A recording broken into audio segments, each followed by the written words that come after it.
Magandang umaga po. Nandito kami sa Kapalo ngayon. Sir Paul, pakikita ko yung area. Ito yung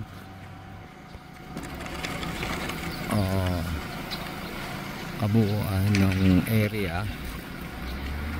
Ito yung ending hanggang dun. Ayun, hanggang dun po. Tapos ito yung planta. Yan. Ito yung kanilang bodega daw ng palay. Hanggang doon. Yan. Sa sulok na yan. Hanggang doon.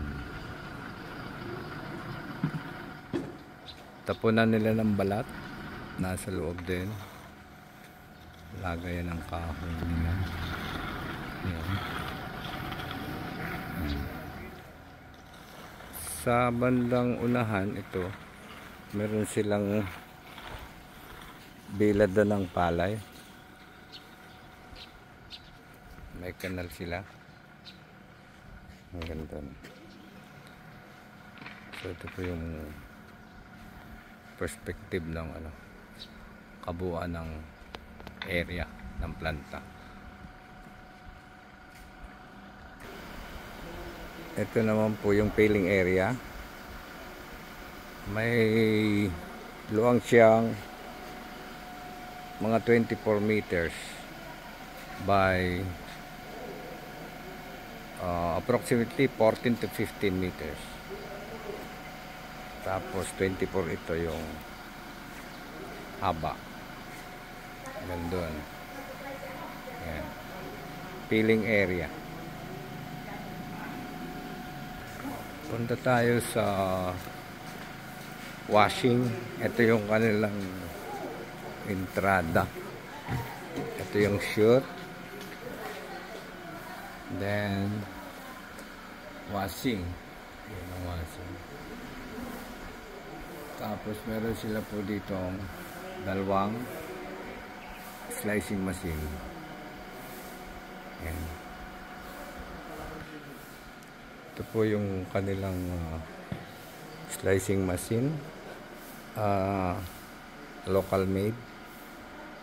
I think gawang Boy Peria to. Or Herbolingo. Ito yung washing. May kabuuan ito siguro mga 6 or 8 meters by 10 meters. Meron pa sila ditong parang espasyo for repair. Yan.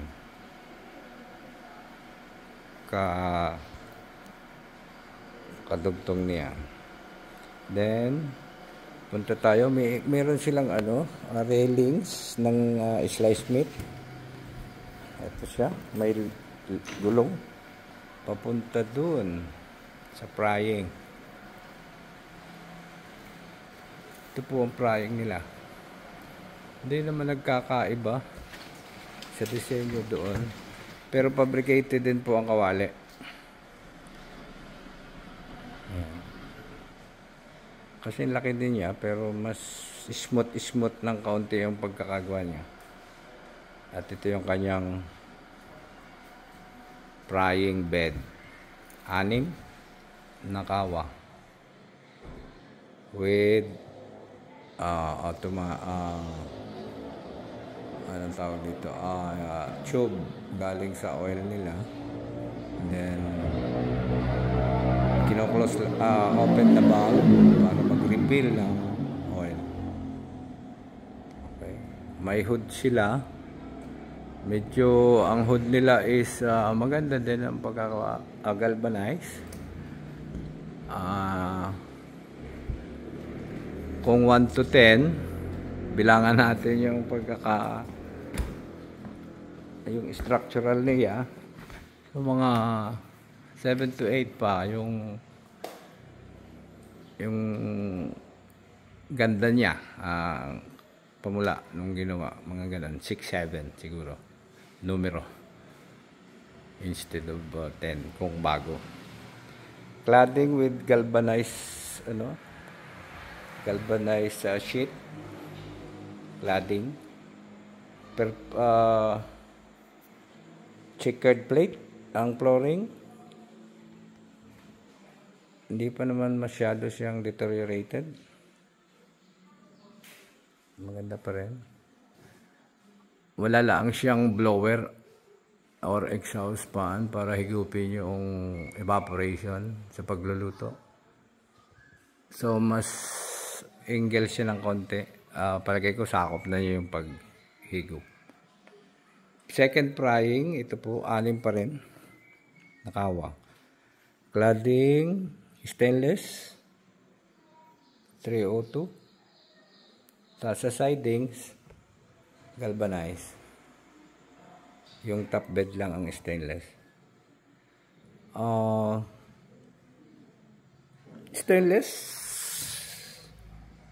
Stainless ang kawa. Hindi lang nalilinis. Medyo maitim. 6 din. So, meron siyang kabuang 12 kawa. Wala siyang manual din ang transport ng FBC pagluto na to sorting table. Ito, may sorting table silang 1, 2, 3, 4. Ayun po ang area niya. Hindi ko lang ma-visualize kung ilan, siguro mga ilang metro to. So, mamaya ko na yung building, yung mismong frying area. Ayan. Railings to. Ito po yung railings. From there, tulak yan hanggang dito. Hanggang doon sa dulo. Medyo dumi ng konti kasi walang naglinis. Okay. Ito po yung stock nilang FBC. Ayan. 6 meter, 6, 1, 2, 3, 4. Mga 24 din ang meters ang kanyang length. Pamula doon. 1, 2, 3, 4. So 4 times 6, 24 meters. Ang kanya namang area ay 1, 2, 3. So ang kanyang lapad ay 1, 2, 3. Mga approximately 3 by 18 or 20 meters by 24. Yan. Silipin natin ang kanyang FBC produce. Tingnan natin ito. Pwede nating mabuksan. Silipin natin. Ayan. Ano ito? Longkat. Medyo maraming longkat. Madaming ang tawag doon, yung dulo. Babad ng konti. Babad ng konti FBC, pero ma-enhance pa naman ito. Siguro sa gatong, no? Oo.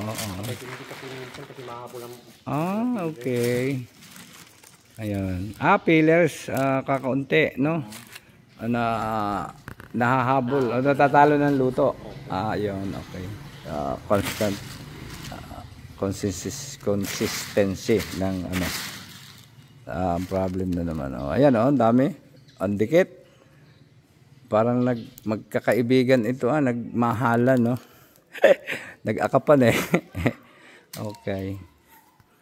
Sige, ito. Tapos ito po, area na ito naman, parang extension nila ng bodega. Ayan. Pwedeng lagyan din ng FBC stock. So, punta naman natin ang ang pugon, yung itsura. Ito yung kanilang flooring. Pakita ko muna, flooring ng frying. Ayan. Kabuuan. Ayan. Hindi nalilinis. Madaming daming libag. Then yung mga ginagamit na mga panlinis, ito nandito. So Konti na lang linis yan. Konting linis ng area din. Okay pa naman ang structural sa taas. Puro ang kanyang rafter is bakal. Tapos mayroong screening sa taas. Kaya lang di nalilinis. Marami na rin dumi. Ayan. Cladding niya is galvanized ng kanyang hood. Okay, punta tayo sa prying section. By the way, mayroong extension pa rin po dito na pwedeng bodega pa rin dito. Extension dito sa kabila.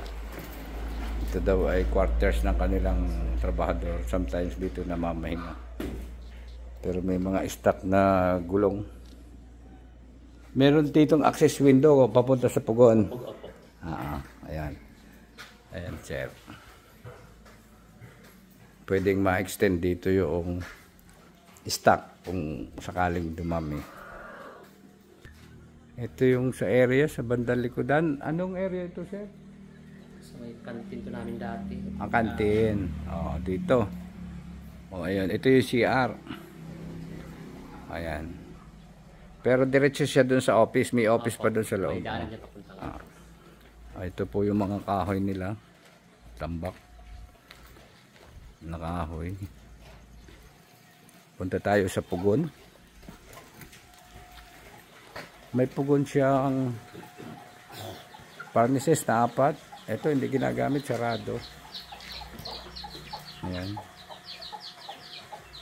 Ito hindi rin. Ito yung kawan niya. Ayan. Estilo po nito dito.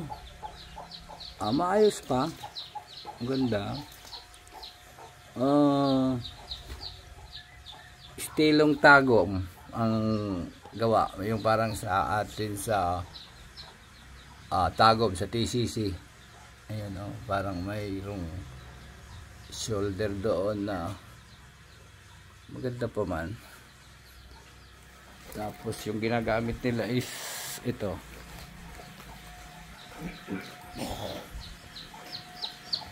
Nagsinggil lang kayo, no?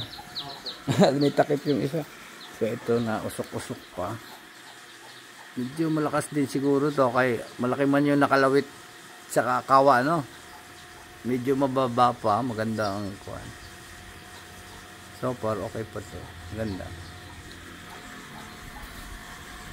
Ito yung isa. Sarado. Hindi nila ginagamit. So meron silang isa. 2. 3.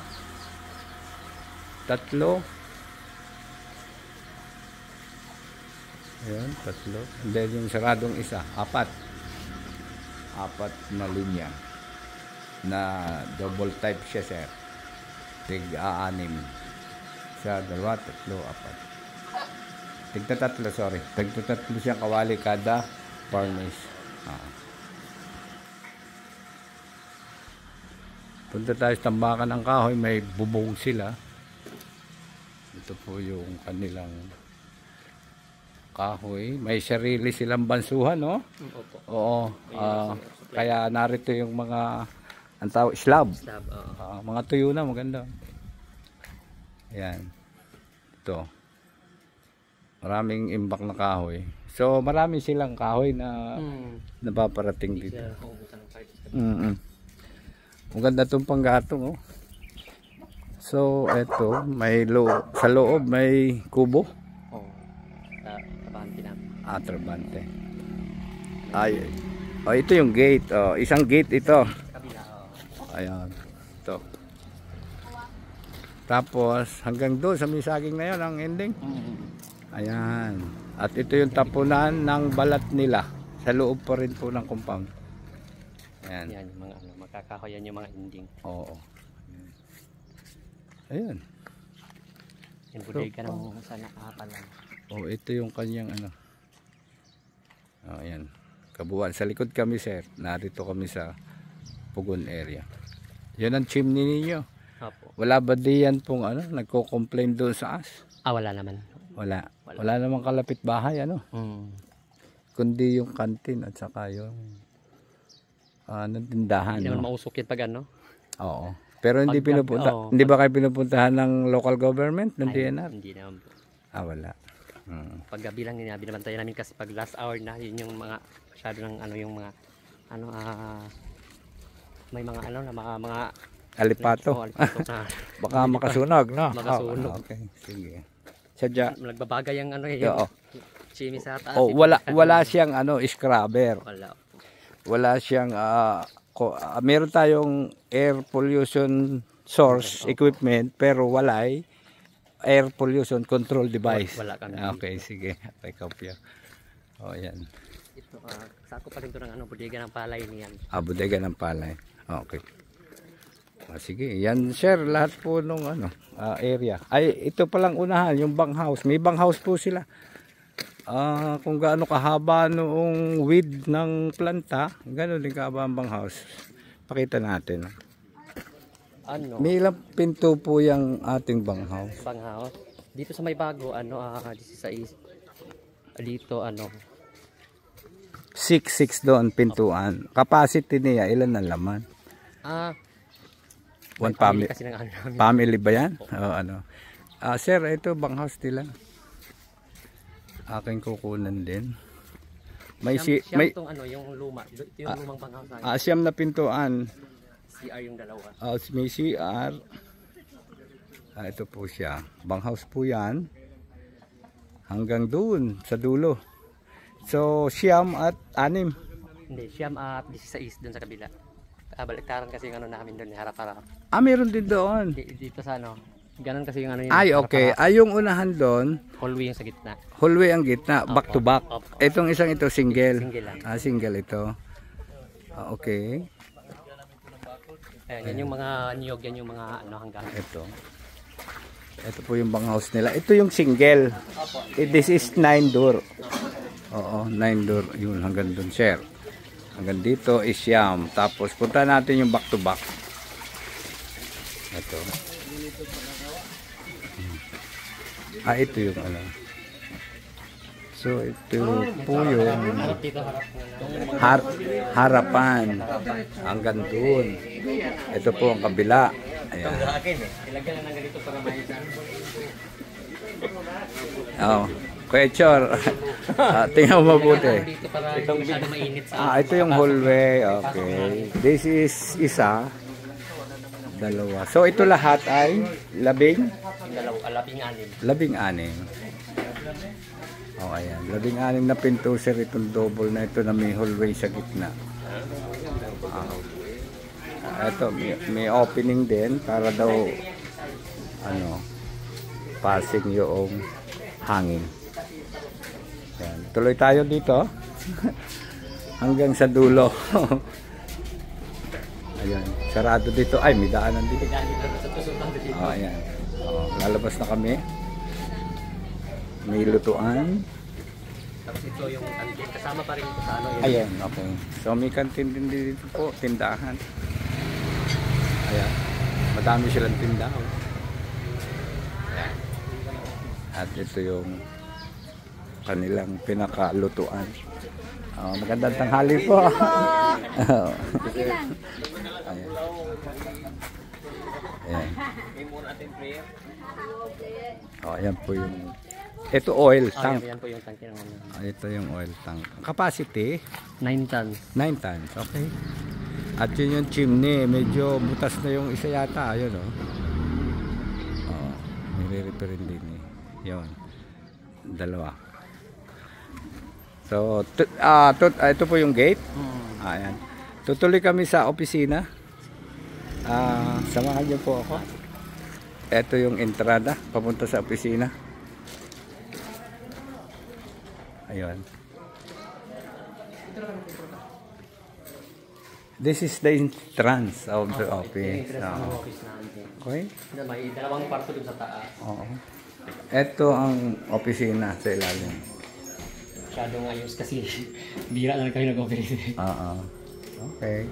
Ito po yung office. Ayun. Maganda. At nakikita po ang loob ng production. Ayun.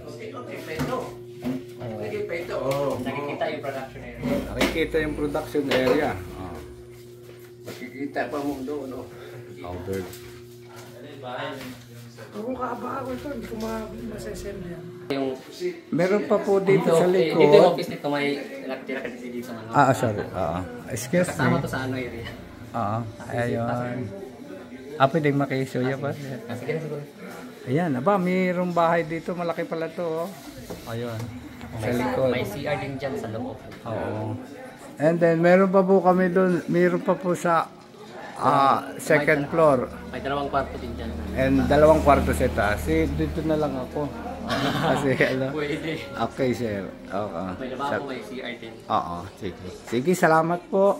Sige siya raw. Santa mo yung banghouse na yun? Opo. Yung may bato? Dito. Yung dito na, yung nilakaran natin. Aha. Diba, tabi-tabi, dikit-dikit. Bago yung katapat. Parang may Butas, alternate. butas. Hindi, yung kulay parang... Parang kainan pala yun. Yung siwang, pinakasiwang. And then, passing din yung air sa kanya. Oo. Yan ang maganda dun sa pwestuhan